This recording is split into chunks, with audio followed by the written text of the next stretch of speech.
তো 48 ঘন্টা ধর্মঘট সকাল 6টা থেকে হচ্ছে। যদি সরকার এবং প্রশাসন, ঊর্ধ্বতন কর্মকর্তা বা অন্তর্বর্তীকালী সরকার যদি আমাদের দাবি দাওয়া নিঃশর্তে মাইনা নেয়, তাহলে তো আমরা যে কোনো মুহূর্তে আমরা প্রত্যাহার করতে বাধ্য হব, যদি আমরা যে 5 দফা দাবি এটা মাইনা নেয়।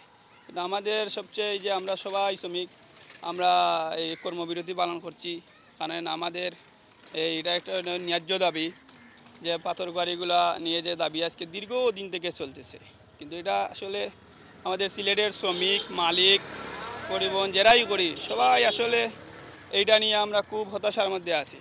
কারণ আমরা খেটে খাওয়া মানুষ, আমরা যদি এই কোয়ারিটা খুলে দেওয়া হয় তাহলে অবশ্যই আমরা শ্রমিকরা বা আমরা মালিক শ্রমিক সব মিলিয়া আমরা চলতে আমাদের একটু সুবিধা হইব।